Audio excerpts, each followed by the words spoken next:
Olá, seja bem-vindo a mais um episódio do Pod Jus Podcast, como o Dr. Leandro costuma falar, onde a justiça ganha voz. E hoje iremos receber um convidado muito importante e já irei apresentar o currículo dele, de uma pessoa tão importante, uma sumidade no direito administrativo, que vai bater um papo hoje muito interessante com a gente, né, Léo? Boa tarde, bom dia ou boa noite, vocês telespectadores, ouvintes que estão aqui presentes nesse canal. Hoje o nosso entrevistado é uma pessoa de suma importância, uma referência no tema. Fique atentos a dicas. Você que é da área de concurso público, vai ser muito bom para você. Então, lendo aqui um pouco o currículo do nosso entrevistado, já vou dando um spoiler. Ele é graduado em Direito pela Universidade Estadual da Bahia, pós-graduado em Direito Processual Civil, pós-graduado em Direito Penal e Direito Processual Penal, fundador do escritório de advocacia Eduardo Fernandes Advogados. E já exerceu, melhor dizendo, o cargo de Procurador-Geral do município de Juazeiro entre os períodos de 2014 e 2020.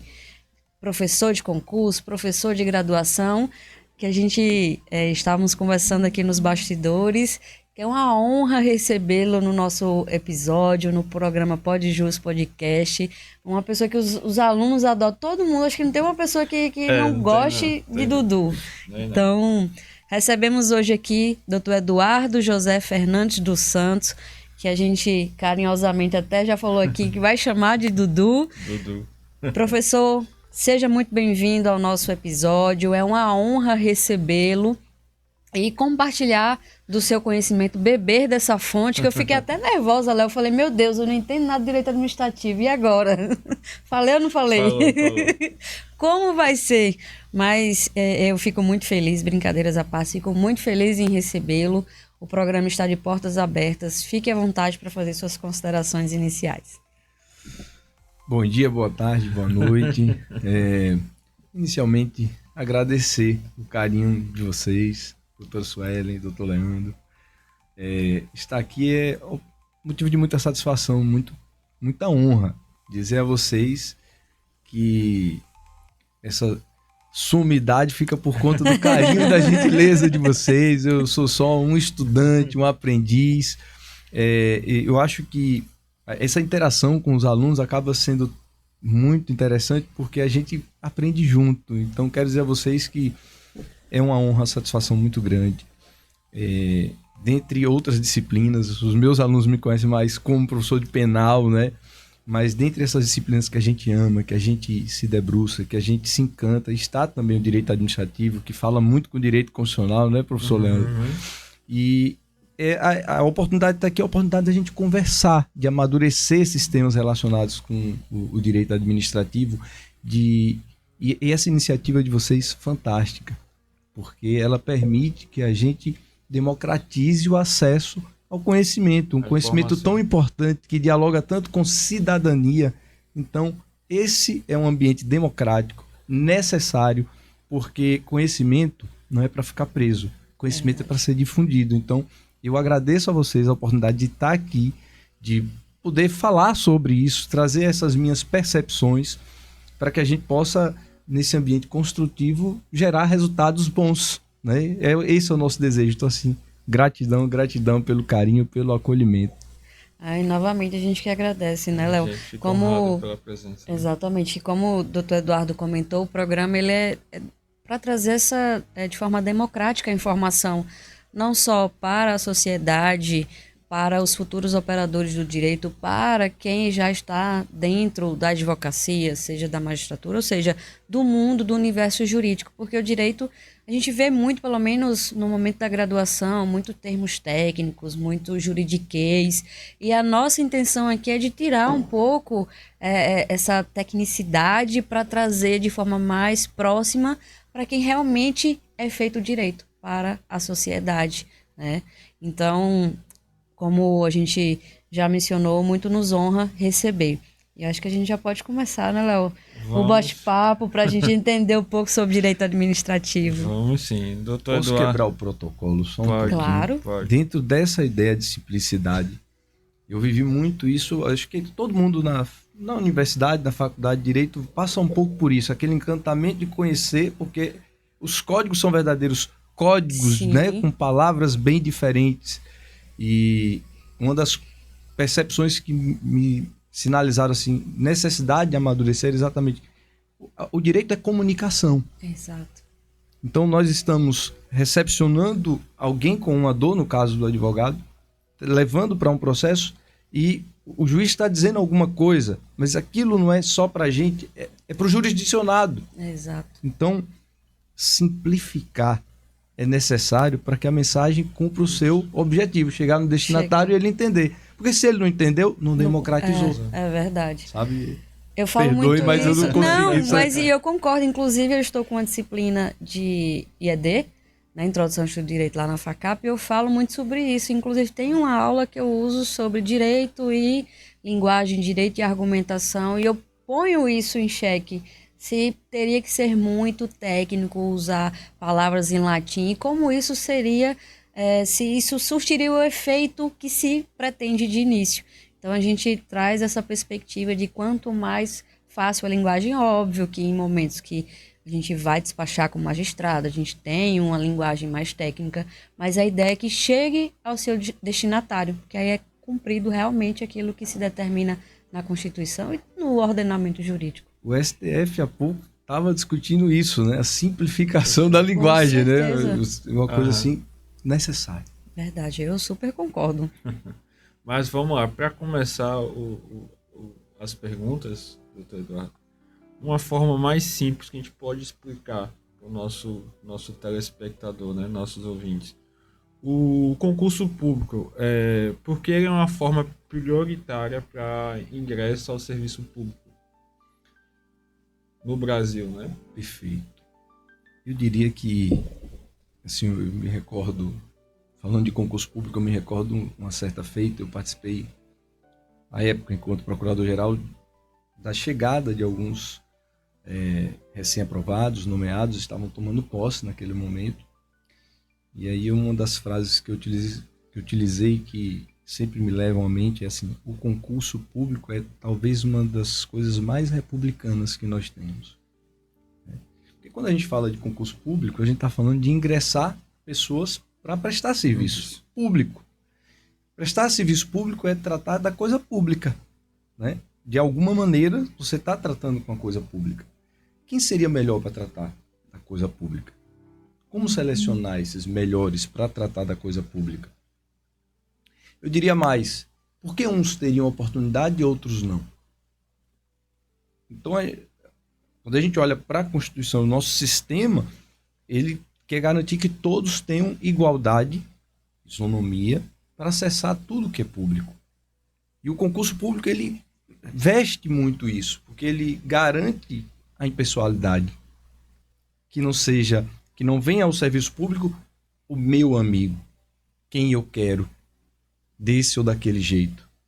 Então ele permite que você estabeleça critérios objetivos para que sejam selecionados, pelo menos a ideia é essa, os mais capacitados dentro daqueles critérios objetivos, e dentro desse perfil, teoricamente, a gente vai ter as pessoas mais capacitadas e que não foram escolhidas porque é amigo do doutor Suélio, porque é amigo do doutor Leandro, sabe? Então, o concurso público, como você bem colocou, ele está lá como regra para o ingresso no serviço público. E eu penso que ele é fundamental exatamente por isso, porque ele permite que você, de maneira democrática, isonômica, impessoal e, principalmente, baseado em legalidade.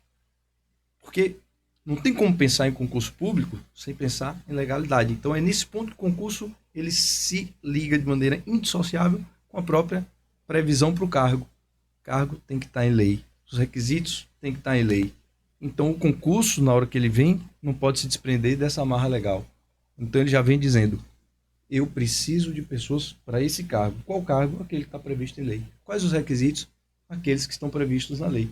Então, com isso, você cria transparência, você cria lisura e confiabilidade, que talvez seja o ponto mais difícil, olhando para o mundo real e o mundo jurídico, quando a gente passa nas ruas, às vezes a sensação do público em geral em relação ao serviço público, eu quero assim fazer uma homenagem ao serviço público. O serviço público é bom, gente. O serviço público é necessário, é importante. Perfeito? Não, não é perfeito.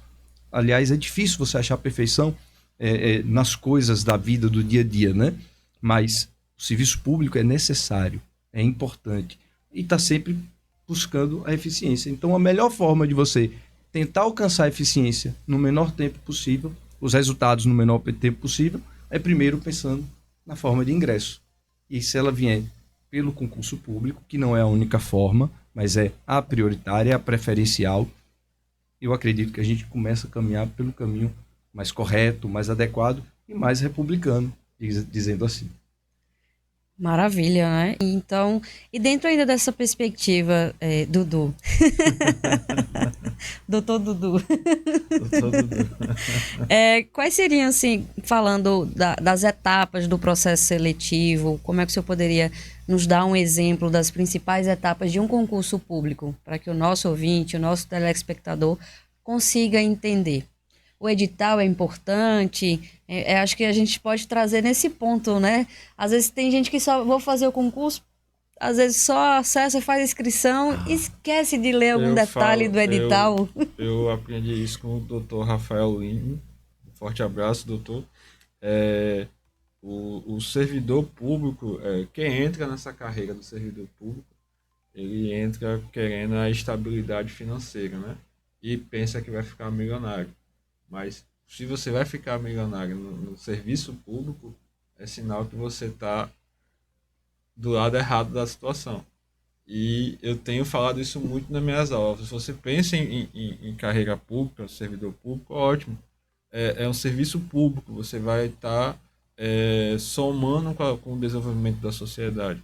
Mas se você pensa em ficar rico, como todo mundo quer ficar milionário hoje, todo mundo quer ser digital influencer, não sei o que, ter parar, o concurso, o serviço público, ele não vai te trazer essa expectativa. Isso pode gerar lá na frente uma frustração para o servidor. Mas isso aqui a gente vai falar depois, acho que deve estar em outras perguntas, mas o que eu sempre falo, o serviço público ele é essencial para o desenvolvimento da sociedade. E se você entra no serviço público pensando que você vai ficar milionário, é sinal que você está indo pelo caminho errado. Isso é um tema extremamente interessante, porque a gente tem vivido uma quadra na humanidade assim, de transformação do comportamento social, né? Do ambiente social. E a gente ainda está tentando entender isso, né?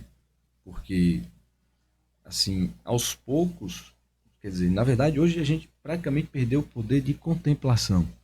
É verdade, né? Tudo é muito acelerado. E aquela busca por estabilidade, meio que ela vai se perdendo, porque você meio que não vai mais alcançando, porque quando você chega, ela já se esvaiu. Né? O Bauman, em Modernidade Líquida, ele vai passando por aqui. O Byung-Chul Han, no Sociedade do Cansaço, ele também mostra esse retrato dessa sociedade contemporânea. E o serviço público, acho que talvez uma das maiores marcas é a estabilidade, né? Que é essa tranquilidade, e entendam como tranquilidade necessária, importante para que o serviço público seja autônomo, independente, coerente, firme, né? Que é o que a gente quer e o que a gente espera. Mas o mundo está cada vez mais volátil, né? E aí vem essas situações de maior busca, de um ganho maior, e o poder público, ele é parametrizado na lei.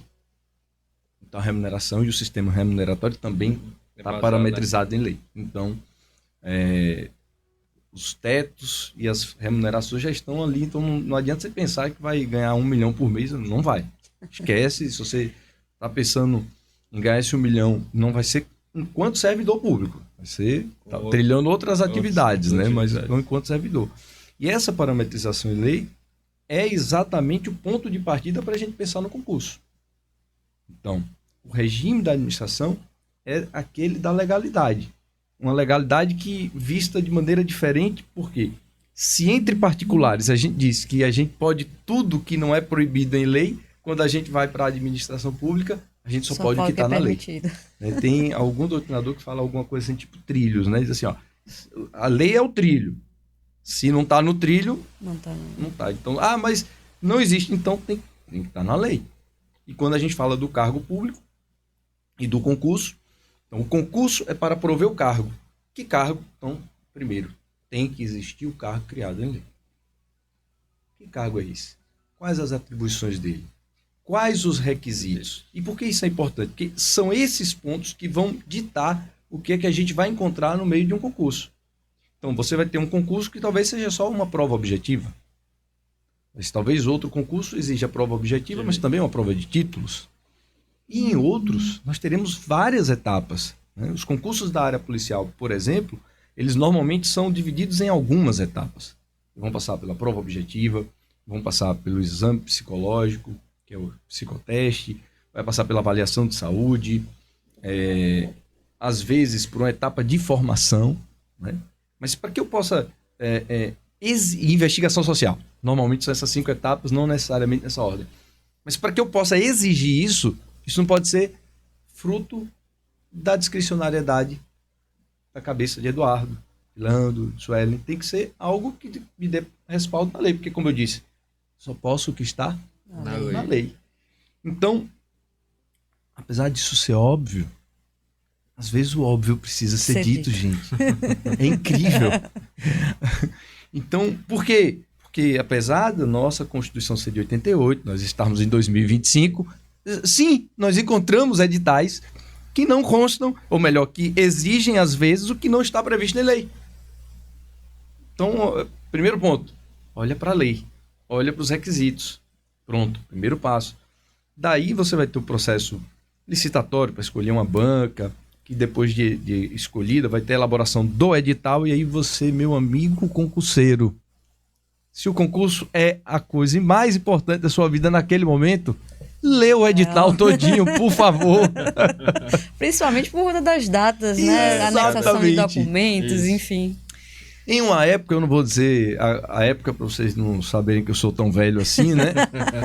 Numa aula com a professora Fernanda Marinella, e aí ela falava exatamente assim, leia o edital, tem que ler o edital todinho, né? Assim, eu estava me formando, ali era por volta de 2006, né? Acabei já aí dizendo...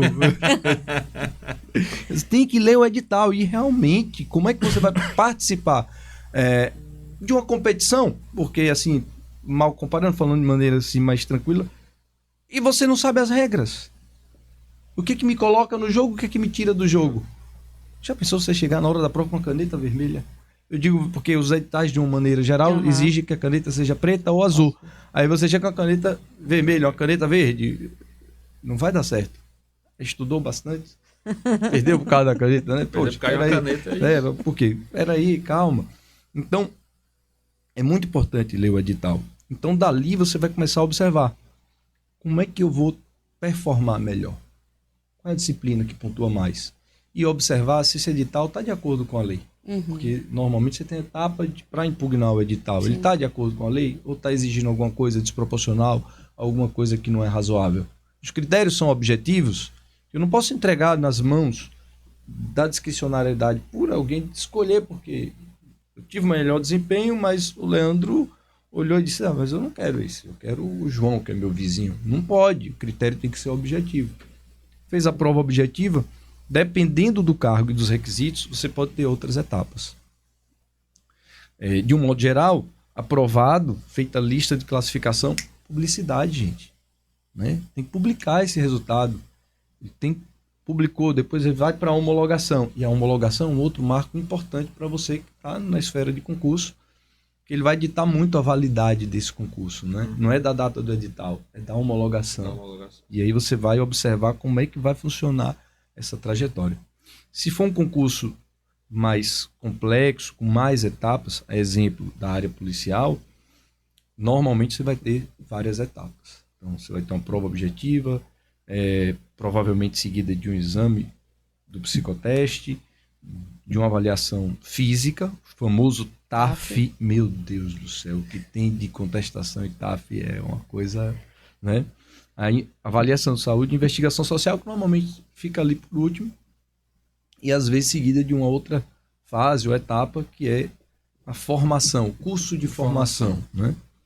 E aí eu estava falando de, às vezes é necessário falar o óbvio, porque às vezes você vê no meio de um concurso as regras estabelecidas. Vejam, o concurso nasceu, o edital foi publicado, você fez a prova, ficou classificado, tô legal, tô aqui entre os 10 primeiros, tem 100 vagas, tô indo bem.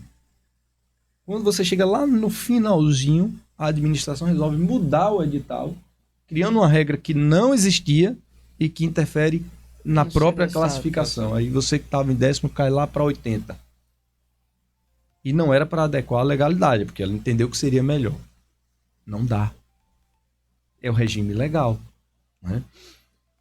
O exame psicológico foi uma coisa tão batida, tão discutida, que chegou a virar súmula no STF. Que as administrações, de uma maneira geral, passavam a exigir o exame psicológico e você perguntava, é requisito? Está na lei? Não, não está. Como é que você vai exigir? Hoje isso está sedimentado, é mais tranquilo, mas em uma época era muito exigido sem estar em lei. Então, vejam como a coisa vai trilhando e a gente sempre vai... E a importância dos princípios, né? É verdade. O texto muda, né? Pode mudar, mas o princípio... Não. Agarra nele, olha para ele. Tá de acordo? Não tá? Então, se não tá de acordo com o princípio, alguma coisa tá errada. Agora, veja uma coisa mais recente. Por isso que eu falei do óbvio. Concurso de 2024 para 2025, um concurso recente aqui no Nordeste, tinha um edital que previa que o TAF seria filmado. Nossa, eu fiz essa pergunta aqui, ó, para fazer para o doutor Eduardo. O TAF pode ser filmado? Juro, porque eu só estava falando, estava esperando a oportunidade. E é isso que eu ia perguntar, porque inclusive um aluno veio me questionar sobre isso.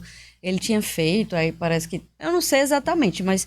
Até porque eu não li o edital, mas tinha um prazo, eu não sei exatamente, mas parece que tem um prazo para você fazer quantidade de repetições de barra, algo nesse sentido. E aí parece que ele tinha feito dentro, e aí ele tinha sido desclassificado porque, segundo a organização do concurso, ele tinha passado, só que ele disse que tinha gravado. Aí essa era a pergunta que eu ia fazer, se pode, não pode, é meio de prova lícito, não é? Veja bem, como é que eu observo o teste de aptidão física dentro do concurso? Para mim, ele é etapa de um certame público, ele é público, eu não consigo entender vedação a registro, minha opinião. Sim. Uma coisa é você sair divulgando para A e para B, mas você que é candidato, que está inserido, porque vejam, a relação aí é uma relação de tensão entre a administração, que tem esse superpoder, e nós, pequenos administrados, que não temos tanto poder. O mínimo que eu posso garantir, já que tem lisura, já que é transparente, por que não permitir a filmagem da minha execução? Sim. Se você quiser questionar dos terceiro, outros, né? É outra coisa. Mas a minha, por que não? Os agentes públicos que estão lá estão enquanto serviço público, né? Servidores públicos. Então, eu acho que não tem por que esconder da luz do dia, por que não poder filmar? Aí eu vou lhe trazer um dado da realidade mais grave. O edital previa que a realizadora do certame faria filmagens, registro audiovisual. Então, excelente. Sim. Porque o TAF ele sempre é objeto de muita contestação. Não que todas as contestações sejam justas, né? Mas há abusos também na hora de avaliar. Será que o candidato realmente... Porque como são execuções de vários exercícios, você tem barra fixa, tem natação. Então, na barra fixa, as mulheres fazem a isometria, acho que é assim que chama, que ela tem que ficar suspensa por um período. Normalmente 25 segundos, né? Nesse concurso era isso. E tem algumas regras de execução, da regularidade. Para o masculino, ele tem que fazer 5 repetições e passar o queixo, né? Agora imagine a diversidade de coisas, de nuances que a gente pode encontrar na avaliação, né? Se o avaliador tiver mal posicionado, ele pode dizer que aquela que não passou. Imagine alguém assim alto como eu, né? Você já sabe, né?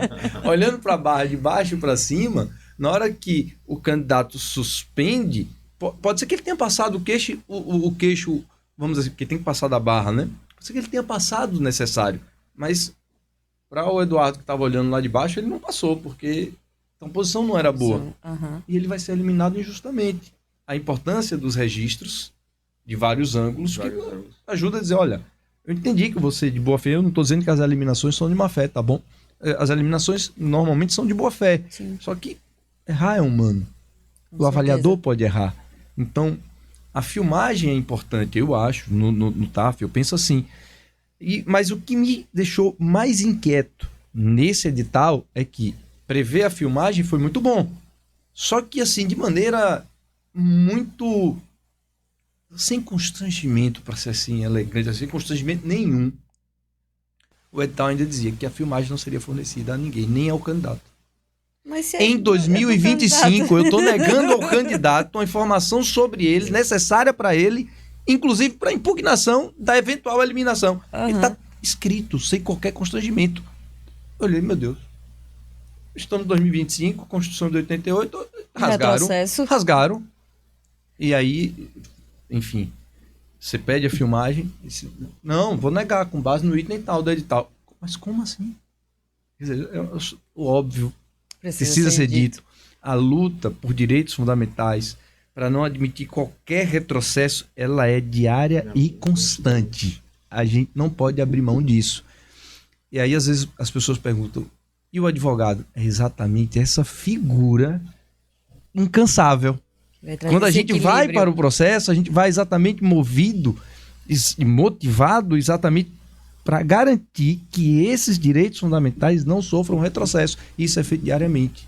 Que um pedacinho aqui, outro pedacinho ali, daqui a pouco a gente está achando normal negar acesso à filmagem de um exercício num concurso público que eu fiz. Mas acontece. E é recente, viu? Edital 2024. Eu tô achando até que seja esse mesmo edital que esse aluno me perguntou, porque está muito parecido as informações. Recente, né? Mas, doutor Eduardo, em relação ao candidato filmar, seria possível também? Porque, pelo que o senhor comentou, no edital estava previsto. A discussão seria disponibilizar ou não. E aí a gente chegou na conclusão de que entende que seria possível a disponibilização. Eu entendo que seria possível. Não há razão para sigilo, não há motivo de interesse público. Aliás, o contrário, o interesse público é que aquilo tenha transparência. Sim. O que a gente poderia discutir, na minha forma de ver, sobre um aspecto democrático constitucional, é filmagem do certame para você, inclusive para você se acautelar, eu não vejo problema nenhum. Mas, pasme, sim, tem editais que acabam proibindo que você leve até o dispositivo ou que você grave. Os editais, às vezes, dizem isso. Do ponto de vista jurídico, eu acho uma aberração você impedir que ele filme, porque, diferente da prova objetiva, que precisa do sigilo, porque não pode antecipar conteúdo, e aí tudo bem. O TAF, não. O TAF, todo mundo já sabe o que vai fazer, como deve fazer, e tem que saber antecipadamente. Tem os requisitos objetivos, já, né? Tudo estabelecido. Por que você não... Assim... É um contrassenso. A administração, que deve ser a maior zelosa pelo famoso LIMP, né? Legalidade, pessoalidade, moralidade. Então, publicidade e eficiência. Quer dizer, negar a filmagem dessa etapa, eu confesso a vocês que eu não consigo... eu entendo que os direitos fundamentais precisam ter a concordância prática, a convivência, tudo bem. Mas eu não consigo visualizar nesse momento o que seria tão importante a ponto da gente fazer recuar a transparência e a publicidade, né? Eu não quero filmar, eu não posso levar, talvez, a imagem de Sueli executando, mas a minha. Sim. Sabe? É uma coisa que eu não consigo... Inclusive, fazendo só até um contraponto com o direito do trabalho, claro. Já se fala, doutor Eduardo, sobre a questão da liberação do uso da geolocalização. Porque, por exemplo, recentemente não tão recentemente, mas teve uma decisão do TST em um processo em que estava figurando como parte autora um bancário, um ex-bancário, e a parte ré, o banco. E ele pede, na sua petição inicial, né, no processo, que o banco deveria hora extra, porque ele acabava ficando além da hora normal. E aí o próprio banco, inclusive vou falar porque foi publicizado, era o Banco Santander, e ele na contestação, ele pede a quebra do sigilo da geolocalização para demonstrar que o referido funcionário ele não estava no banco naquele horário em que ele argumentava. E foi o contrário, porque geralmente quem pede é a parte autora para comprovar, né? Mas nesse caso foi o banco, no direito dele de defesa nesse contexto. E esse processo subiu para o TST e o TST permitiu a quebra da geolocalização por conta disso. Porque se era o próprio autor que estava falando que estava naquele horário a mais, por que haveria invasão de privacidade nesse aspecto? Até porque ele limitava. Não, a quebra da geolocalização vai ser apenas no horário que o próprio autor estipulou na petição inicial. E aí tem essa discussão, porque envolve o direito à intimidade, a violação ou possível violação da LGPD, que é a Lei Geral de Proteção de Dados. Sim. Então, fazendo só esse paralelo, até no processo do trabalho, no direito do trabalho, já se discute sobre isso. Até a utilização das provas digitais também. Conversas no WhatsApp, áudios, vídeos, pode ser utilizado como prova, e o TST já tem entendido que sim, óbvio, desde que sejam provas obtidas por meio lícito, né? E verificando a sua veracidade, sem que tenha alteração. Então, eu já acho interessante sobre isso, porque como o senhor começou falando, estamos numa sociedade tão rápida, tão veloz nesse sentido, que isso aqui virou um meio de prova. Antes a gente não tinha. Para ligar, eu sou daquele tempo do telefone fixo, orelhão e tudo. Então, geralmente, a gente marcava um horário. Eu sou ainda também do tempo dos 3 segundos. Vocês passaram por isso, da ligação 3 segundos? Então, antes a gente não imaginava de tirar uma foto, de gravar, de fazer uma filmagem como meio de prova. Hoje já é amplamente permitido, né, no ordenamento jurídico, inclusive até na questão do concurso público. O senhor concorda, só reafirmando esse entendimento? Eu penso que no concurso público a gente ainda tem uma... Eu acho que a ideia, mais essencial. A regra é a publicidade. É a publicidade. O certame é público. Então, se tiver uma razão específica para você restringir o acesso àquela informação, que se exponha, para que você possa verificar. É razoável? É proporcional? Sabe? Mas a regra, o ponto de partida é publicidade. Né? Então, se a gente olhar a prova objetiva, tá certo, sigilo absoluto, ninguém pode saber, né? Já não dá certo. Aliás, é crime antecipar o conteúdo, né? Então, mas o que não tem necessidade de sigilo, por que restringir, sabe? Então me causa, eu confesso a vocês assim... Inquietação. Assim, me causa uma inquietação e ao mesmo tempo diz assim, olha, tá vendo como é importante ficar vigilante? De direito fundamental, apesar da gente dizer assim, chegamos num ponto maravilhoso de civilização, os direitos fundamentais não serão tão violados como foram outrora. De repente a gente percebe isso, opa, somos vigilantes. Se a gente cochilar, a violação aparece e ela vai alcançando... e é interessante porque assim, é um conceito que não é nosso do direito, mas é a tal da normose, que é a irregularidade que se torna tão comum, né? O pessoal da área da administração me perdoe se eu estiver falando alguma impropriedade, mas assim, a ideia que eu tive foi essa. A violação, a irregularidade vai se tornando tão comum que a gente naturaliza. Aí acha o que era irregular normal. Não é normal. Não é normal, sabe? Então, enfim, eu penso que a regra é publicidade, sabe? Falou de poder público, a regra é essa. Você falou de orelhão. Eu lembrei, a minha pequena, eu tenho uma pequena de 5 anos, Maria Carolina, meu amor, minha paixão. E aí um dia desse, eu tava conversando com a mãe dela e com Pamela também, meu amor. E a gente falando assim, orelhão. Ela falou, pai, o que é orelhão? Vou explicar o que é orelhão. Um dia eu te mostro, filho, se eu encontrar. Se encontrar, que hoje não existe mais nenhum na rua. Antes, em cada esquina, cada quadra tinha um. Hoje em dia... Eu colecionava ficha. A ficha não, o cartão. Eu ainda peguei a época da ficha. Eu também peguei a época da ficha. Era o vermelhinho, você botava vazia, né? E colecionava. Colecionava os cartões. Sabe onde é que tem? Não orelhão, mas ainda os telefones, que depois mudou para cartão, né? Que aí virou aquele pretinho com o teclado... metálico, né? No River Shop, em uma das... lá no em uma das lojas que tem lá. Não é na loja, é uma das entradas, uma das galerias. Né? Tem um bocado desses telefones. Vários. Inclusive, eu vi recentemente, até. Eu sei, não, deixa eu ver se funciona. Eu fui lá, mas não funciona. Tá como histórico, né? Massa, bacana. Eu gosto, eu acho que a memória ela não pode ser apagada nesse aspecto, né? É importante a gente falar, olha, hoje, e é engraçado que eu falo em sala de aula, ó, vocês não são da época do Orkut, aí os meninos, Orkut? Tipo, o que é Orkut? Eu disse, ó, é parecido com o Instagram hoje, mas... Que época que eu sou, viu? Mas eu gosto desse contraponto, assim, em sala de aula. Ah, é legal. Às vezes, quando eu ministro aula, às vezes, uns alunos mais 50, 60 anos, tem esse contexto histórico, mas aí tem uns meninos que estão chegando de 16, 17, 18 anos e ficam tentando entender o que a gente está falando. E eu tentando me adaptar a eles também, né? Porque é uma nova realidade. É uma informação rápida, né? Muito, muito, muito rápida. Por algum motivo, uma vez, não me pergunte qual era o contexto, mas coisa recente, né? Então, nessa transversalidade que a sala de aula permite pra gente,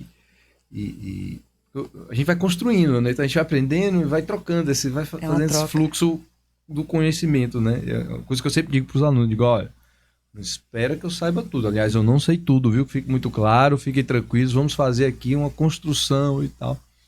Aí uma certa feita, por algum motivo eu falei de disquete. Aí tinha uns mais assim, né? Uns mais experientes, aí já deram aquela risadinha, lembraram do disquete, aí tinha uma aluna, excelente aluna, inclusive. Ela olhou assim. Professor, o que é disquete? Aí eu disse, já percebi que eu estou bem experiente mesmo. Eu descobri, inclusive, essa semana. Eu tava com um problema no meu computador, o mouse não tava reconhecendo o Bluetooth. Aí você é da informática, né? Aí ele, sou do TI. Eu disse, meu Deus, desculpa, porque teve evolução, né? Não é mais a informática, é do TI. Mas é bom, até porque você vai conhecendo, se inserindo, e é importante essa evolução, né? Doutor Eduardo, voltando aqui ao assunto do concurso público. Muitas pessoas elas se preocupam com a validade do concurso, né? Geralmente, como o doutor até mencionou, leia o edital. Quando você for fazer um concurso público, leia o edital primeiro antes de fazer a inscrição, ou faça a inscrição e leia o edital. Mas o concurso ele tem uma validade, né? Isso de implementação, como posso assim dizer. Quais são as regras para isso? E o que acontece com os candidatos que ficam nessa lista de espera, nessa expectativa de espera?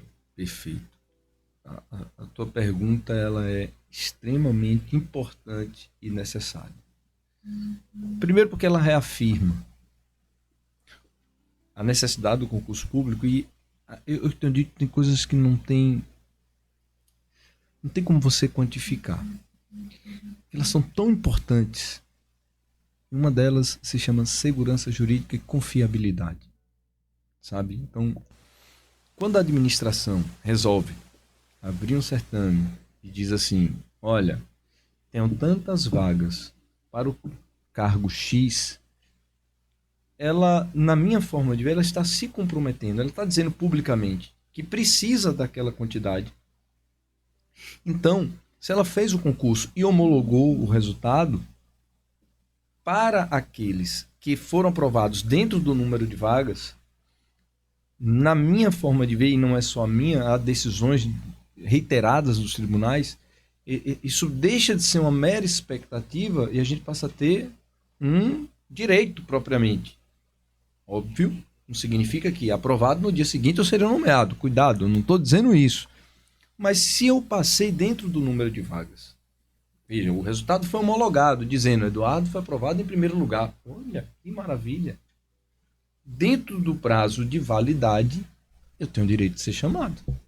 Essa é a minha perspectiva, e não é só a minha, é a perspectiva que os tribunais brasileiros têm trilhado, que a boa doutrina administrativista também pondera. Então, o prazo de validade do concurso ele é fundamental para que você, que foi aprovado, fique vigilante. Não é? Porque uma vez expirado esse prazo, já você vai fragilizando a tua condição de direito, a tua condição de pleitear, né? Mas o ponto é, passou dentro do número de vagas, a validade é um ponto importante para você dizer assim, é um marco temporal que a administração tem dentro da sua discricionariedade para me chamar. A discricionariedade não é ampla e irrestrita. Isso é uma coisa interessante quando a gente fala de discricionariedade, né? Às vezes você, isso é ato discricionário. Sim, nos limites da lei, gente. Não é discricionário quando eu quero, do Sempre, jeito que eu quero. Não, nos limites da lei. Então, essa discricionariedade que fica para a administração é apenas para dizer, dentro do prazo de validade, quando eu vou fazer a convocação, quando eu farei a convocação para fazer a nomeação e para depois tomar posse, entrar exercício. Mais do que isso, não. Aí sai da legalidade, entra na ilegalidade, viola o direito, você pode pleitear judicialmente. Mas pode ser que dentro do prazo de validade a administração cometa alguns atos contraditórios em relação a não te convocar. Às vezes a administração fez o concurso para o cargo X. Ela já declarou publicamente que ela precisa, por exemplo, de 10 vagas para, digamos, técnico de enfermagem. Sim, um exemplo bem hipotético. Terminou o concurso, o concurso finalizou, homologou o resultado, você está aprovado em primeiro lugar.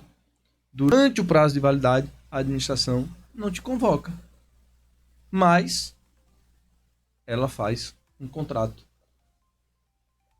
temporário. E que fique claro, os contratos temporários, eles são excepcionais, são uma ferramenta é uma ferramenta prevista na Constituição para situações específicas, então ela tem a sua importância, que fique muito claro isso, tá bom? Mas é O que eu estou excepcionalidade. dizendo é, dentro do prazo de validade, eu tenho um concurso, tenho aprovados, e aí a administração não convoca, mas faz uma contratação temporária. E não tem uma justificativa, digamos assim, dessa sazonalidade, que pode haver de repente, mas não tem. Né? Ou então você observa que ocorreu alguma vacância, né? Enfim, você precisa e você não chama. Então, mesmo não tendo expirado o prazo de validade, aquele tempo da administração começa a ficar mais encurtado, porque, opa, você está precisando, não está me chamando. Não pode desvirtuar o concurso e a confiabilidade, porque vejam como é a dinâmica. A administração se legitima também por essa confiabilidade com o administrado. Então, se você adota um comportamento contraditório, se você não respeita a própria regra que você estabeleceu, porque não fui eu que fui lá e disse, faça o concurso para chamar tantos em tal prazo. Foi ela que disse. E aí ela que criou a regra, não respeita esse procedimento. Isso não pode ser. Aí começa a mudar e começa a nascer, ainda que antes de ultimar o prazo de validade, começa a nascer para o aprovado a condição de exigir a sua nomeação, né? Doutor Eduardo, e como seria feita então essa exigência? Seria através de um processo judicial? Explica para nossos telespectadores, um trava-língua danado. Como seria uma impetração de um mandato de segurança? Como se daria isso na prática? Por favor.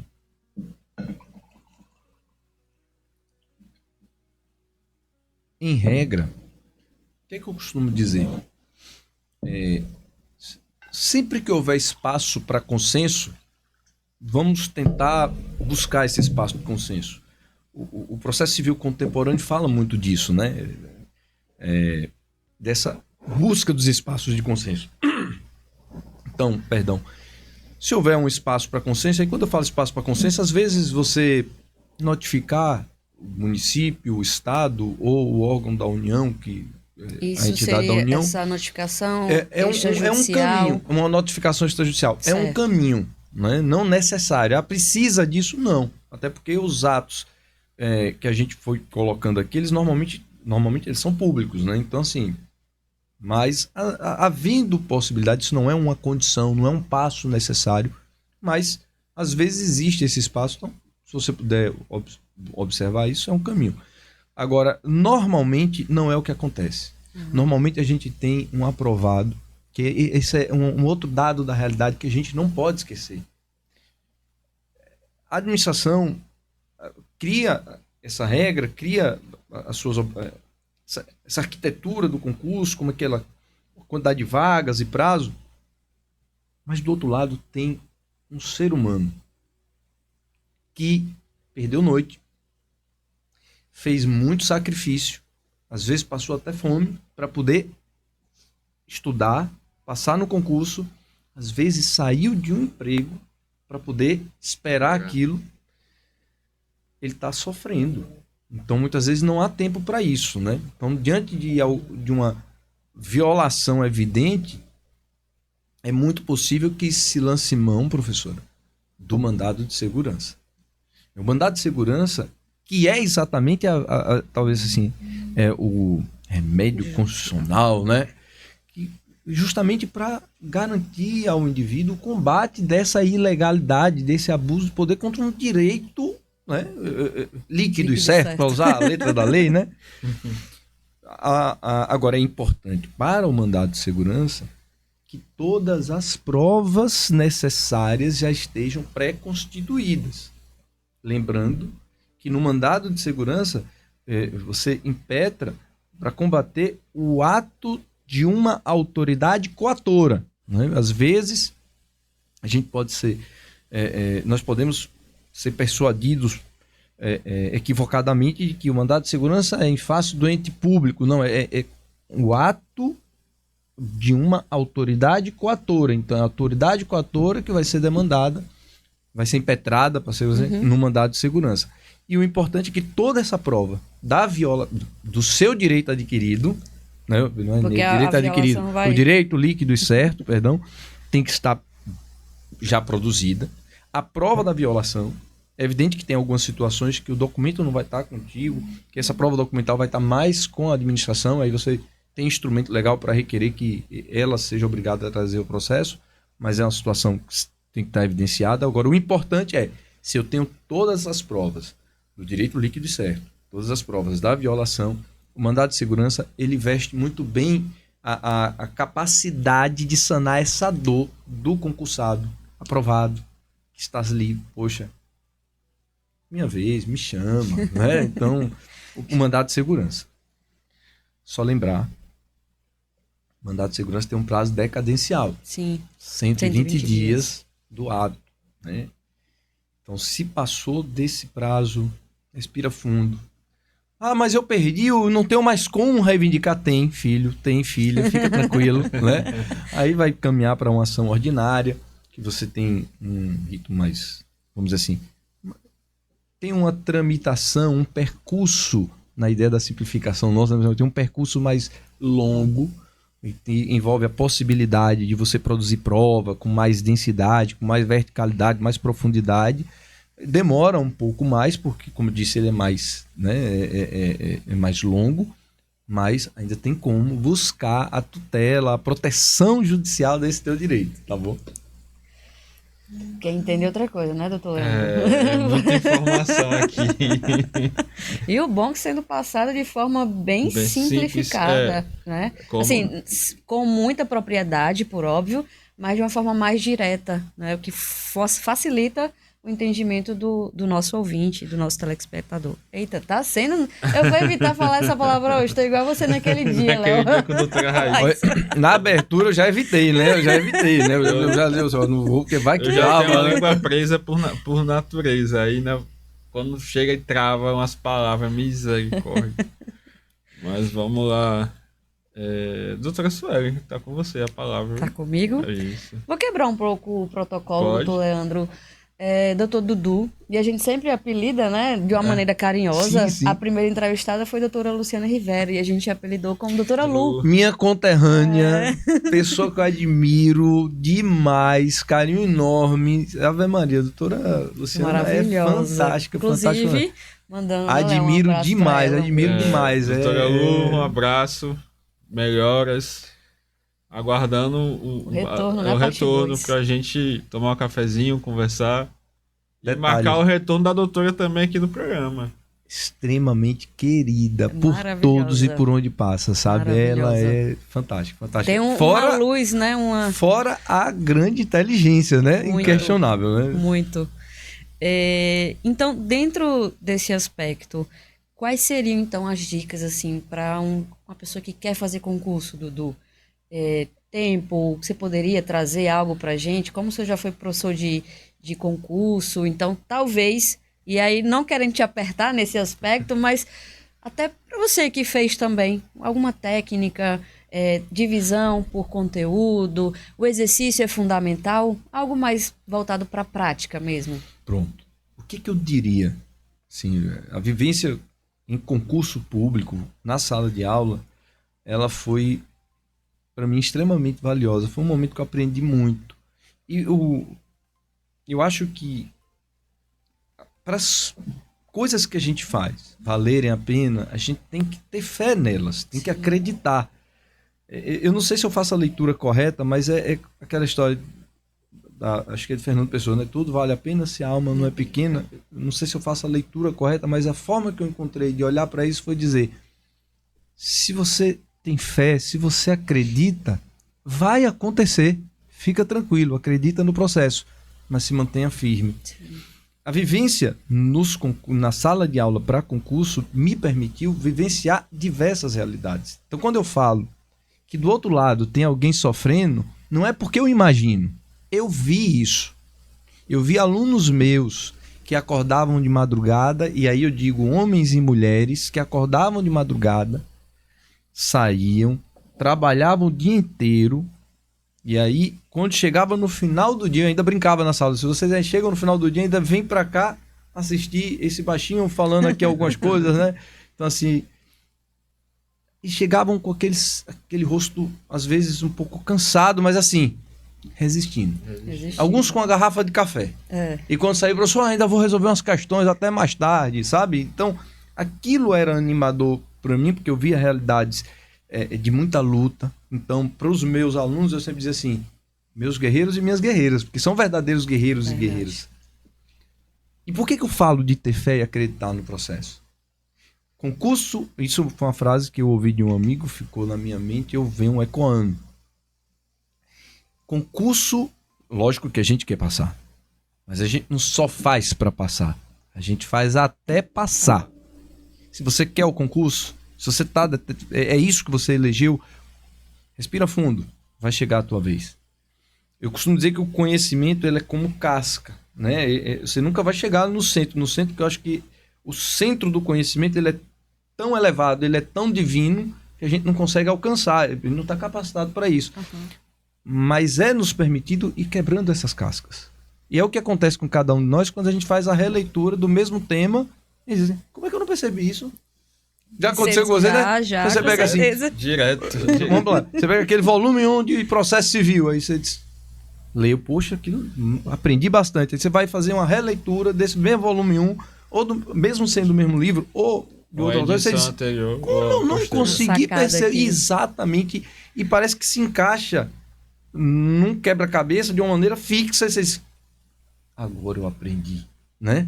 Então, eu vi várias realidades de alunos, de guerreiros e guerreiras, como eu estou dizendo para vocês, que chegaram sem saber nada. E no caso dos concursos, eu lecionava penal e processo penal, mas eu também já lecionei um pouco constitucional e um pouco de processo civil, só que o penal e o processo penal é aquele que é a minha área de pesquisa. Então, essa foi né? Exato.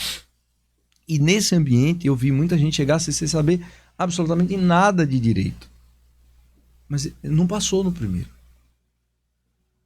Perdeu no primeiro. Foi pro segundo. Foi pro terceiro. Quando chegou no terceiro, concurso da Polícia Militar do Estado da Bahia, tem aquela classificação geral, foi das primeiras. Sabe? Não sei se foi em Juazeiro ou a nível de Bahia, mas assim, bem colocado. E sinceramente, chega no final, você vai conversar com esse aluno, ele traz certas coisas que você diz assim, isso aí eu não olhei não. Ele já começa a pedir passagem. Por que isso aconteceu? Ele acreditou no processo. Ele estava cansado, ele estava ali resistente, ele foi vencendo, foi vencendo. Inúmeras realidades eu vi assim, de homens e mulheres, guerreiros e guerreiras. Então, indo para o ponto de vista mais prático, eu digo o seguinte. Primeiro, tomar a decisão. Você tem que tomar uma decisão. Assim, melhor. Talvez primeiro você estabelecer o objetivo. Sim. Que é para onde eu quero chegar. Porque se você não sabe para onde você quer ir, qualquer caminho é caminho. Então, porque nessa trajetória aparecerão vários convites. Um convite para uma festa. Uma oportunidade de talvez você ganhar um dinheirinho a mais no final de semana, fazer uma hora extra que você poderia recusar, mas se você tem aquele objetivo bem determinado, você vai dizer assim, eu até queria essa hora extra agora, mas o meu objetivo maior está lá na frente e eu vou me concentrar, porque o tempo eu vou dedicar ali. Então eu acho que o primeiro passo é tomar o objetivo para que ele te ajude a tomar as decisões mais convergentes para aquele lugar onde você quer chegar. Acho que é o primeiro passo. Segundo, lê o edital, filho. Lê o edital, né? Lê o edital. Terceiro, nem sempre quem passa no concurso é quem tem mais conhecimento sobre aquelas matérias que estão elencadas, tá bom? Isso não tem a ver com capacidade, isso tem a ver com estratégia. O concurso ele está lá baseado em regras objetivas. Então, a sua prova vai trazer uma base de exigência, de conhecimentos e de questões. Qual a melhor forma de você chegar mais preparado para aquele momento? É se você puder antecipar o que é possível cair. Nada melhor do que estudar a banca que vai fazer o teu concurso. Então, se a banca que vai elaborar a minha prova é a FGV, eu posso até olhar outras bancas, depois que eu estudar tudo que tem da FGV. Lá vou eu falar da minha época de novo, né? Na minha época a gente tinha que caçar as provas para depois fazer a separação das questões, né? Hoje você tem isso disponível na internet, você tem vários aplicativos, você tem livros que são especializados em fazer o perfil do concurso. Então, qual é o perfil do concurso? Eu lecionava penal, então quando eu ia para a sala de aula, eu tinha lá um conteúdo programático que a gente buscava esgotar ou chegar ao máximo possível do final, mas tinha temas específicos que eu já sabia. Não é que eu tinha bola de cristal ou que eu estava adivinhando questão. Não existe isso, gente. Não existe. Mas existe o sentimento, né? Tem aquelas apostas. Tem esse feeling, né? E tal. Mas existe também aquela vivência. Eu disse, olha, se cair questão, por exemplo, sobre tentativa, eu não sei o que vai cair, mas se cair, ela vai passar por aqui. Inevitavelmente acabava girando por aqui. Então, quantas vezes eu encontrei o meu aluno e dizer assim, professor, caiu aquele exemplo, caiu daquele jeito, aquilo era fantástico. Isso era um trabalho de quê? De performar, de você também fazer o perfil, né, daquela prova, daquele tipo de questão. Então, o que é que eu diria? Estudou o edital? Qual é a banca que vai fazer? Qual é o meu concurso? O meu concurso é para a área policial, eu não vou pegar a prova de analista do técnico judiciário. Não vai ser a tua prioridade. Tua prioridade é o perfil da prova policial. Então, se eu farei um concurso para Guarda Civil Municipal, eu vou pegar os concursos da Guarda Civil Municipal. Para a Polícia Militar, soldado, vamos pegar. Se é para oficial, então você vai fazendo isso. Por quê? Aliado ao estudo teórico que precisa existir, você tem que resolver muita questão objetiva, porque isso vai determinar muito o teu crescimento na pontuação. O estudo, ele precisa ser estratégico. E aí, quando eu falo estratégico, estude aquilo que mais... Tente estudar sempre o conteúdo programático, como todo, esgotar, é fantástico. Mas, o que cai mais? Qual é a probabilidade maior? E indo para o plano da realidade, e esse é o que importa, o candidato, ele não tem esse tempo todo disponível. O que ele tem, eu vou lhe dizer, é o intervalo do almoço. O que ele tem é depois que chega em casa, principalmente para as guerreiras, as mulheres, trabalham fora, às vezes chegam em casa, ainda tem uma série de coisas, tem uma criança, depois disso tudo, ela ainda vai tentar achar um espaço para estudar. Eu vi situações assim. Final de semana tá livre. Bom seria se tivesse, não está. Então, quando ele faz o perfil da prova, estuda o teórico e resolve questão, ele começa a dar saltos de qualidade na direção. Pode ser que ele não consiga alcançar isso no primeiro concurso. E aí vem o outro ponto, constância. Que desmotiva às vezes, né, Dudu? Um pouco, Muito. assim, você fica... Demais. Porque você cria uma expectativa. Manter a constância. Se é 1 hora, seja sua 1 hora todo dia.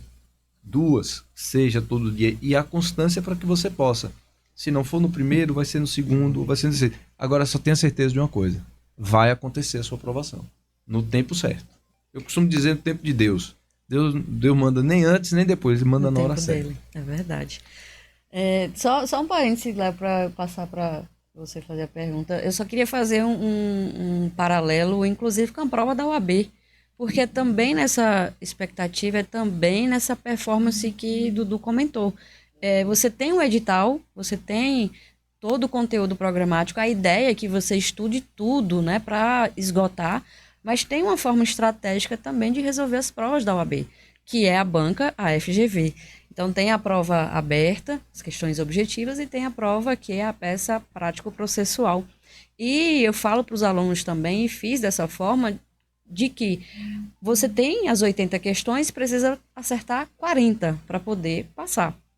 Então, pegue as que têm maior quantitativo, que a prova foca mais. Então, por exemplo, a gente tem questões mais de ética, que talvez o peso fosse maior. Processo, né? Aí eu fiz assim, por exemplo, porque eu gostava muito de trabalho e gosto, né? Então eu fiz ética, trabalho, processo, trabalho. Aí fiz penal e processo penal, porque eu gostava muito na faculdade e gosto. Eu só não me vejo atuando, mas eu acho uma matéria linda para estudar e é muito encantadora. E aí, por último, civil, processo civil e as menores. Isso. Inclusive, hoje, com a inserção de novas disciplinas também, né? Então, a FGV, ela vem trazendo essa nova perspectiva. Então, você não precisa acertar as 80, você precisa acertar as 40 para passar. Então, fazendo de forma estratégica, principalmente naquilo que você gosta, e vendo que a banca cobra mais, é o ponto positivo. Inclusive para a segunda fase também.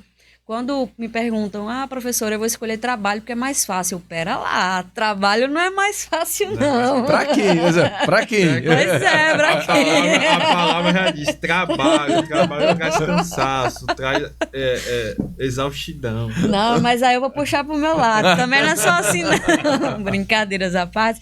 Mas assim, o aluno pensa, eu quero passar, mas você vai ficar ali numa segunda fase que você vai se debruçar por quase 2 meses, 1 mês e pouquinho, para uma segunda fase que é exaustiva também. Então, você tem que escolher a disciplina que você tem uma maior afinidade. Eu escolhi trabalho porque, na época, trabalho era que eu tinha maior afinidade e segui. Exatamente. Mas, por exemplo, teve um aluno que fez, inclusive, agora em Direito Administrativo e tirou uma nota excelente. E Arley, inclusive, lá da FACAP.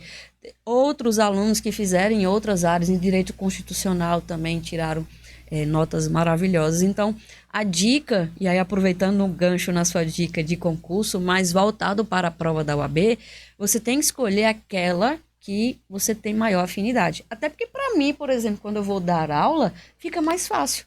Quando o aluno está ali porque gosta da disciplina. Exatamente. Então, quando ele me pergunta, eu falo, você gosta de quê? Você gosta de trabalho? Não, professora, não gosto. Então, não faça. Não é fácil. Qual é a disciplina que você gosta? Eu gosto de penal. Faça em penal. Isso.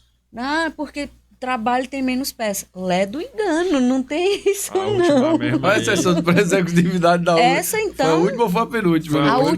A última. Execução Pré-executividade. Aí teve, a FGV teve que abrir precedente para outras duas. Várias duas peças, não foi? Várias peças que, inclusive, até com impetração de mandado de segurança. Fiquei sabendo. Todo esse tumulto. Inclusive, acompanhando alguns alunos, inclusive eu tenho uma amiga de Léo, que passando por toda essa ansiedade. Imagina. Incrível. Sim. E agora, será que a FGV Será vai que ampliar? Não E ainda vai? ela foi fazer, que a primeira teve, fase, né? teve esse prazo, aí houve a impetração dos mandados de segurança, houve a discussão, e ela foi fazer a primeira fase. E totalmente desequilibrada emocionalmente. Porque sem deixa, sem né? um abalo psicológico, esperando, coisa e tal. com oportunidade de emprego, só esperando essa questão da aprovação da prova da OAB. Então, é todo um contexto que geralmente os alunos da graduação, eu tenho percebido muito, o pessoal está muito focado em concurso, mas esquece que a graduação é para você se tornar o profissional qualificado para aquela área distinta que você escolheu cursar durante 5 anos de curso, certo? Mas o pessoal esquece da prova da OAB. A prova da OAB é uma prova essencial para a sua carreira jurídica. Se você quer ser servidor do TRE, servidor do TCE, você quer ser procurador da República, você precisa primeiramente da OAB. Você quer ser delegado, tem que ter OAB. Se você quer seguir a carreira policial. Então, eu tenho falado isso com os alunos. Gente, primeiramente, prova da OAB. Depois, vocês vai se tornar advogado porque você deu errado como concurseiro.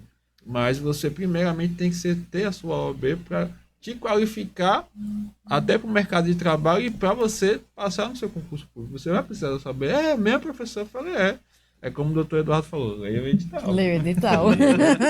Olha aí.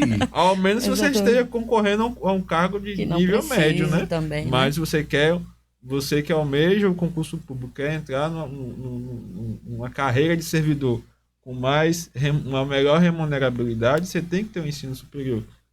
E como aqui o Pode Jus é voltado para o público do direito, você precisa da sua OAB. A sua OAB é essencial para dar como o doutor Eduardo falou, dar o trilho do seu caminho de sua vida.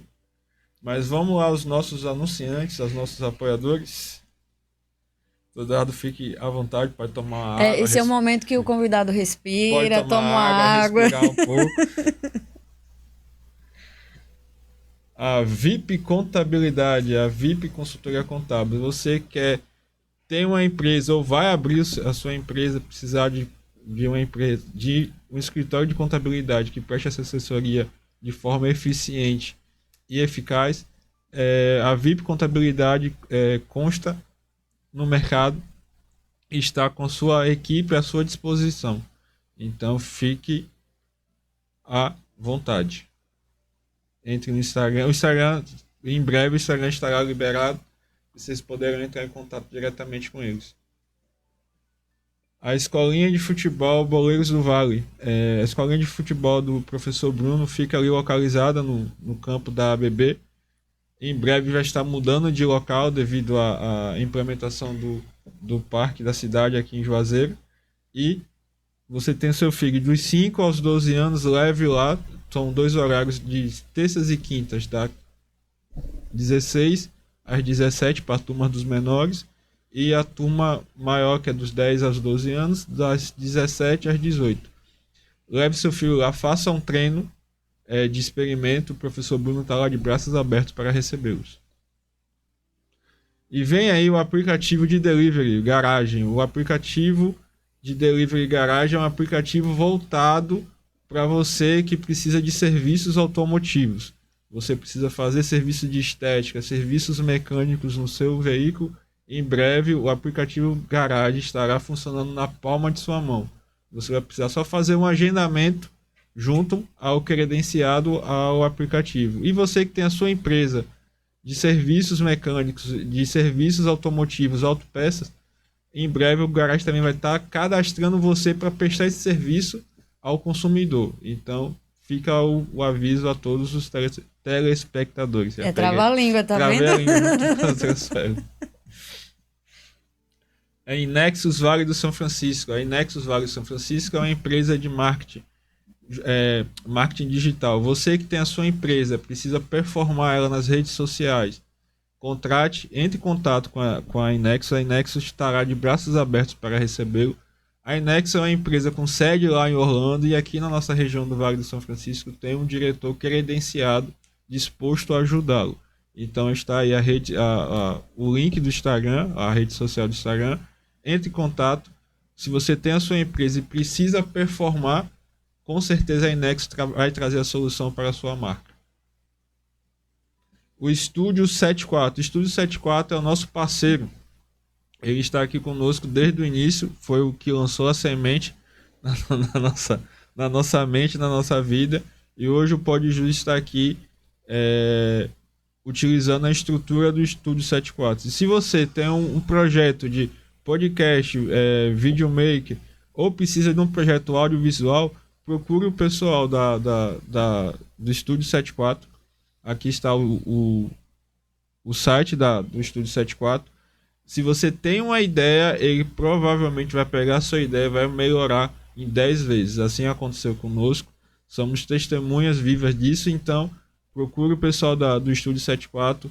O gerente geral, Cleito Darlan, vai estar de braços abertos para recebê-lo e atendê-lo. E nada mais, nada menos, a mentoria... Deixa eu mostrar para Dudu. A mentoria OAB na mão. Essa aí, com certeza, com absoluta autoridade. A mentoria OAB na mão, a mentoria voltada para você que vai fazer a segunda fase da prova da OAB, em Direito do Trabalho, principalmente, com a professora Sueli. A professora Sueli, ela tem uma metodologia de ensino eficaz que vai te ensinar, vai te guiar a fazer a prova da FGV da segunda fase da OAB. Em Direito do Trabalho e Processo do Trabalho. Eu sou uma testemunha viva dessa metodologia. Hoje sou advogado e utilizei essa metodologia na implementação da minha prova, da segunda fase. Então, fica o convite. Entre nas redes sociais dela, ela está dando um cash de desconto.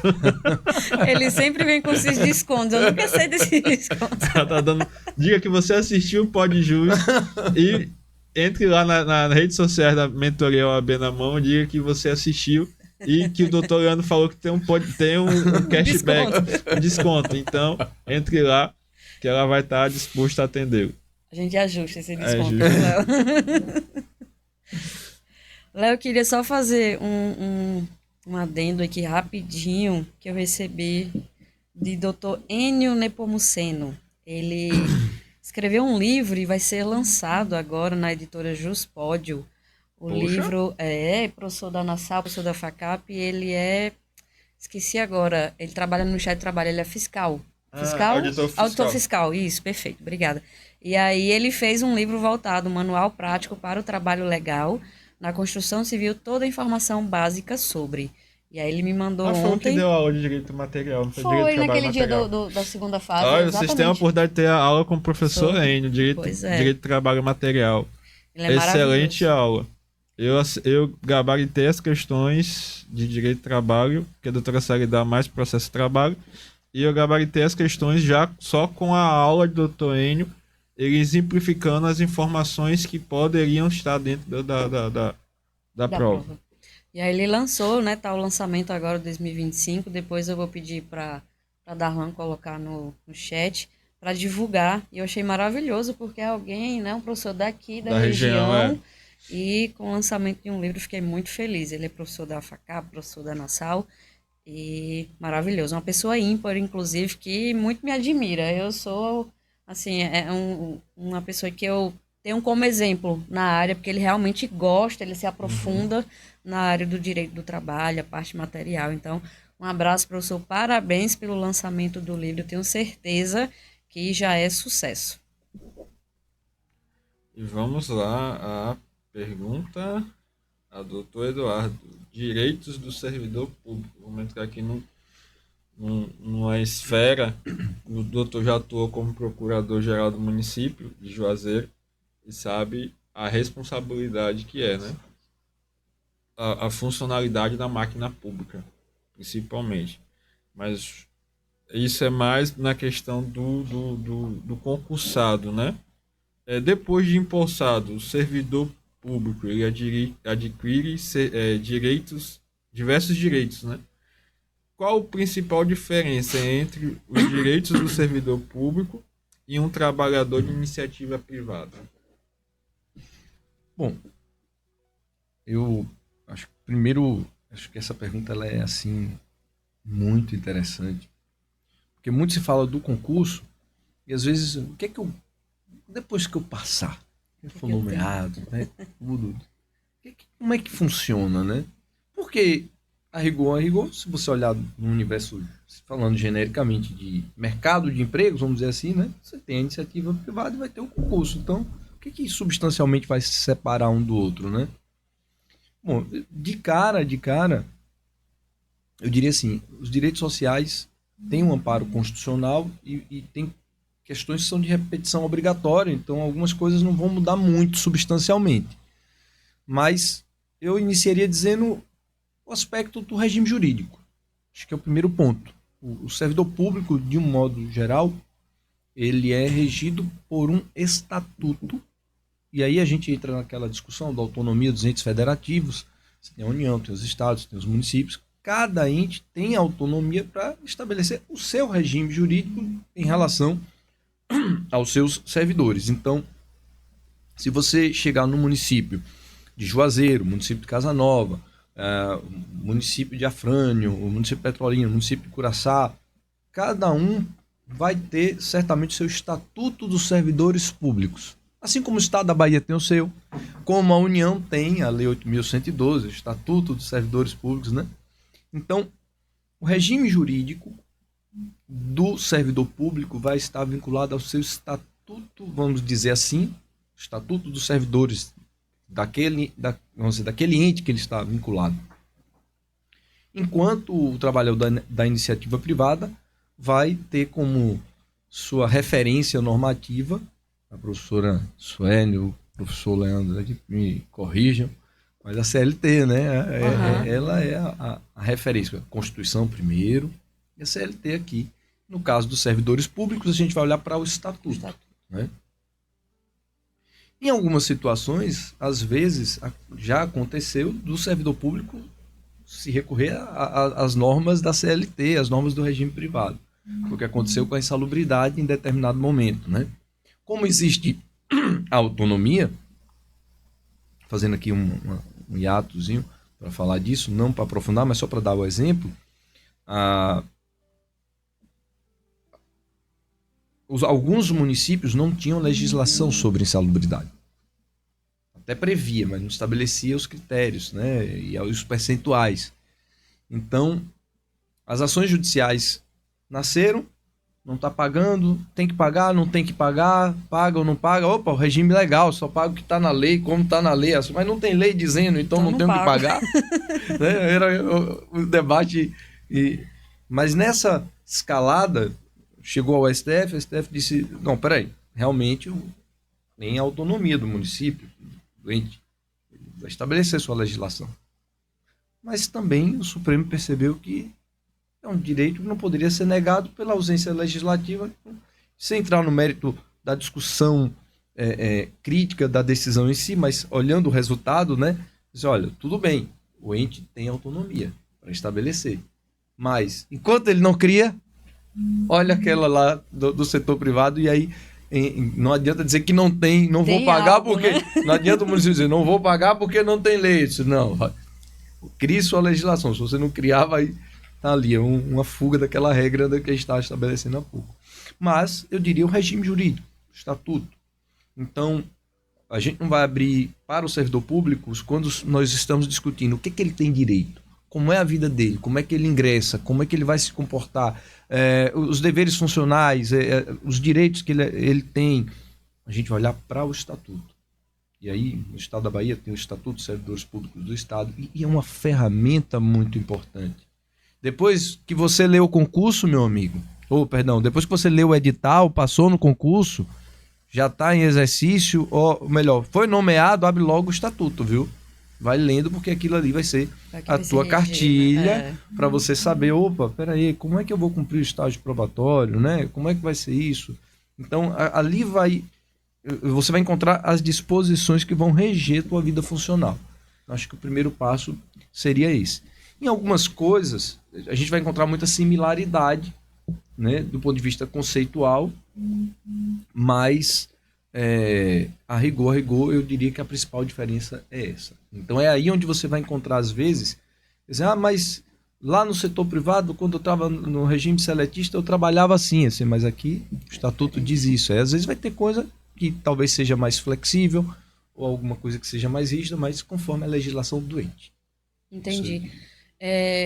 Doutor Eduardo, só para a gente já estar encaminhando para os finalmente, a hora passa rápido, viu? Já tem mais de hora, né, que a gente tá batendo papo. Inclusive, eu sempre falo aqui, tem uma amiga nossa que participou do podcast, que ela fala que aqui é uma armadilha. Aí eu disse, por quê, doutora? Ela, porque o programa fica tão leve, tão à vontade, que a gente fala, flui, fala até às vezes o que não cabe ou que não deve no momento, óbvio, num tom de brincadeira, mas e é essa a nossa intenção. Mas voltando para o conteúdo, doutor Eduardo, eu queria saber em relação à lei, né, através do estatuto, teria alguma possibilidade, que hoje já se discute sobre isso, a redução da carga horária do servidor, sendo pai, mãe ou alguém que representa, né, tem ali, de uma criança atípica. Já tem essa possibilidade, porque no trabalhista a gente já está usando, inclusive, essa própria lei para conseguir a redução da jornada na trabalhista, né, pela CLT, enfim. Teria essa possibilidade? Já viu algum caso? Já viu alguma notícia? Sobre esse tema? Excelente sua pergunta. A gente, nesse ambiente contemporâneo, a gente tem vivido muitas atrações para um ambiente desumanizado, né? Então, quando a gente fala de inclusão, quando a gente fala de humanidade, de respeito, de afeto, de acolhimento, e falar sobre mães atípicas é falar de humanidade, de Sim. acolhimento, né? Dentro de uma sociedade que passa por um momento bem estranho, para ser bem Concordo. tranquilo, né? Mas eu diria o seguinte, se não me falha a memória, e vou ficar lhe devendo o dispositivo, mas se não me falha a memória, no estatuto, no âmbito federal, eu não sei se é na lei 8.112, mas acredito que seja, já tem alguma previsão, sim, para um horário especial, para um tratamento diferente dessa jornada. E é interessante a sua pergunta, porque eu acabei encontrando esse debate dentro de um processo, de uma situação, né? E que eu pude assistir, não foi um processo que eu tenha atuado, mas assim, um processo que a gente pôde acompanhar a discussão em um determinado município em que se debatia, havia um requerimento para um horário especial, dessa jornada especial, diferente, né? E o município, naquela situação, dizia, olha, mas eu não tenho legislação. Olha, a gente começou falando como a legalidade é importante, né? Ela toda hora ela toca o direito administrativo, tá vendo? Então assim, diz, olha, mas eu não tenho, minha legislação não prevê, essa legislação é federal, ela não está aqui e tal. A gente costuma falar, tem legislação federal e legislação nacional, né? A federal, quando a gente fala, é aquela que se aplica só aos órgãos, entidades e órgãos da administração federal. E nacional, independente, ela é para a União, para o Estado, para os municípios, né? A improbidade, ela é nacional, a lei de improbidade é para todos, né? E, de fato, se a gente for pegar o instrumento normativo que se utilizava como referência para o pleito judicial, era uma norma federal, não era uma norma de caráter nacional. Mas, o que eu pude perceber naquele retrato de momento, que não é tão distante, é coisa do ano passado, era que as decisões naquele processo, inclusive, e alguns precedentes se direcionavam para a aplicação dessa norma, embora federal, na ausência de norma no município, aplicando-se supletivamente a norma federal a esse caso. Confesso que do ponto de vista dogmático, do ponto de vista da estrutura, da autonomia e tal, isso leva a alguns questionamentos. Porém, saindo desse debate mais profundo, percebi que existe legislação já prevendo isso e que em alguns entes, ainda que não exista legislação específica, eu já vi decisões aplicando a legislação federal ao ente. Então é possível, sim. Então, eu acho que penso eu que é o direito tentando se adequar às modificações sociais. Porque, como a gente iniciou o podcast falando sobre isso, né? As modificações estão muito mais rápidas, muito mais céleres. Exato. Então, a lei vem protegendo, vem regulando e tentando acompanhar, o que às vezes pode não acontecer de imediato, né? Mas precisa se acontecer e haver essa adequação. É necessário. É necessário. Sabe? Não... Normalmente as transformações acontecem antes, né? Sim. Então a gente precisa imprimir uma maior velocidade, porque o nosso maior objetivo, assim, falando a administração, como todo o objetivo, é o interesse público. O interesse público, quando ele se apresenta seja porque a gente elimina aquela, como é que eu posso dizer, que existe uma realidade que às vezes já existia, né? E a gente só não queria enxergar ou não era capaz de enxergar. Isso é interessante também. Então, sim, a partir do momento que a gente passa a ter essa consciência de uma necessidade, a gente precisa buscar atender, porque isso também integra o interesse público. Com certeza. Né? Interesse público não pode se confundir apenas com números, com índices. O interesse público tem que tratar de pessoas. Ser humano. Tudo, a gente não pode... Eu fico preocupado, porque nesse mundo que a gente vive hoje, às vezes a gente vê um noticiário muito mais preocupado com índices, sim, e menos com pessoas. A gente tem que olhar, as pessoas estão... tem comida, tem saúde, tem educação. Não estou dizendo que o índice não seja importante como ferramenta de gestão, até porque isso vai auxiliar ao alcance de maiores resultados, mas a gente não pode trocar uma coisa da outra. O índice não é um fim, né? O fim em si é o interesse público. O interesse público, na minha forma de ver, humildemente compartilhando com vocês, é dignidade da pessoa humana. Se a gente não consegue entregar isso ou se dirigir nessa direção, tá errado. Tá falhando. Estamos falhando como humanidade. É verdade. Inclusive, até nesse acompanhamento da modificação, eu uso muito a teoria do Miguel Reale, do fato, valor e norma.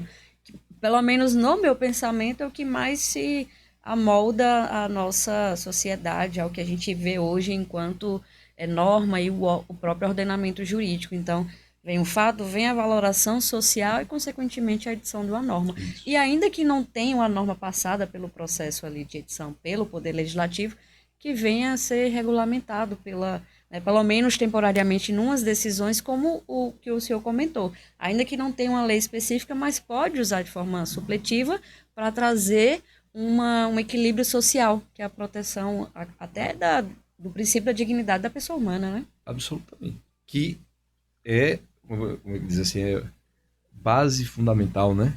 Quando a gente vai pegando ali os primeiros artigos da Constituição, né? Isso. Princípio basilar, né? Basilar. Doutor Eduardo, nós, como a doutora Sally falou aqui, a gente perde a noção do tempo. Como a doutora Luciana mesmo fala, o conhecimento, ele liberta, ele salva e transforma, né? É um lema que a gente trouxe desde o nosso primeiro episódio. E nós queríamos deixar aqui aberto um próximo convite também. Vamos fazer Professor Dudu ponto 2. 2.0, né? E gostaria de deixar aqui aberto as suas ressalvas. Pode ficar à vontade, quiser. Suas considerações finais. Ressalva nenhuma. Aqui só abraço, só acolhimento. Eu acho que o momento é de parabenizar vocês pela iniciativa. É uma iniciativa corajosa, desafiadora. Pelo menos do meu ponto de vista, quando eu observo, eu acho que tem tudo isso. Mas só vocês que têm o lugar de fala poderão confirmar ou não mas isso. Mas desafiador, muito desafiador. Então vocês estão de parabéns. De minha parte, eu só tenho gratidão. Gratidão por estar aqui com vocês. Eu sempre agradeço a Deus pela vida, pelas oportunidades. E estar com vocês é uma oportunidade de construir.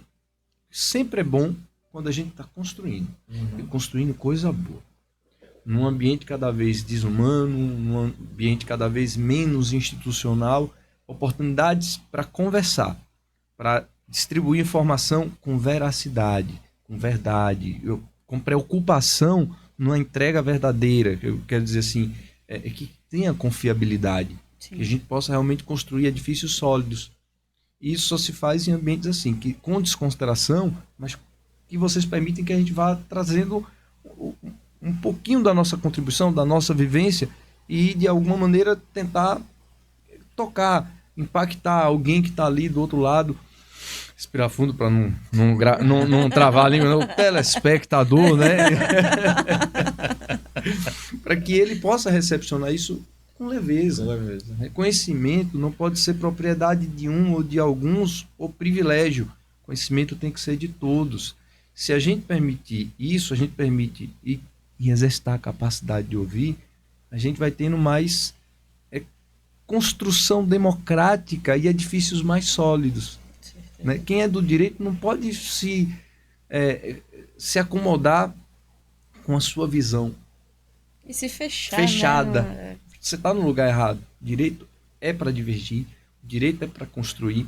E esse ambiente que vocês trazem, eu acho que complementa muito o que é o direito, esse mundo da gente fechadinho e que a gente precisa dizer, olha, vamos usar essas ferramentas, mas a gente precisa distribuir esse conhecimento de maneira tranquila. Falar do direito administrativo, não como um todo, mas sobre esses pontos, dialogar com o direito constitucional, como a gente falou, é algo que sempre, para mim, é muito caro, é muito precioso.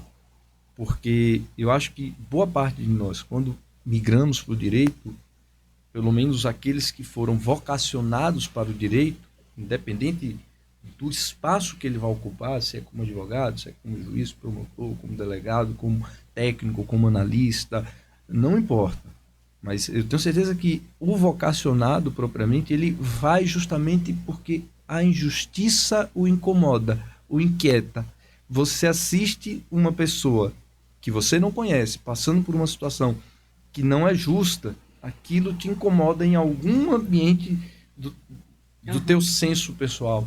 Então, falar do direito administrativo é exatamente exercitar isso de uma maneira diferente. Mas principalmente para reforçar o quê? Que nessa tensão, que é importante dizer o óbvio, repetir o que já está dito, porque tudo que a gente está falando hoje foi objeto de luta no século XVIII. Mas a gente continua vivendo as mesmas tensões. Esse ente abstrato chamado Estado, maravilhoso, que pode promover tanta coisa boa, ele também, em algum momento, ele não tinha regras, não tinha limites. Então, quando a gente chega hoje e volta a falar disso, a gente percebe que os limites existem, mas a vigilância deve ser constante. E nessa tensão, nós, enquanto entusiastas do direito, estudiosos do direito, como praticantes do direito, vamos dizer assim, independente do lado, se é o direito civil, se é o direito administrativo, se é o direito do trabalho, né? Então, nós devemos ter um compromisso sério na defesa intransigente dos direitos fundamentais, para garantir aquele fundamento da República. Em todo e qualquer processo, em todo e qualquer cenário, promover um passo para se aproximar da dignidade da pessoa humana. Então é isso que eu quero deixar para vocês, a minha gratidão e vocês estão de parabéns. Obrigada. Obrigado. É uma honra poder compartilhar esse momento aqui com você. Doutor Eduardo, como a doutora Sally falou, uma sumidade, né? É a sumidade Aprendi tanta coisa agora. na região. Eu lembro uma vez que eu fui dar aula num cursinho, não posso falar o nome aqui, não, mas o doutor Eduardo falou isso na outra aula. Eu falei, caramba, eu tô competindo. Os caras estão querendo que eu compita com o doutor Eduardo, não tem condições. Foi só temporário. Mas é isso, como eu falei, a gente, os operadores do direito, a gente tem essa responsabilidade de propagar conhecimento. Então é uma honra estar aqui com você nesse dia, propagando esse conhecimento, compartilhando informações e nesse meio tão grande que a gente não tem noção de quem está do outro lado, mas a gente sabe que a mensagem está chegando.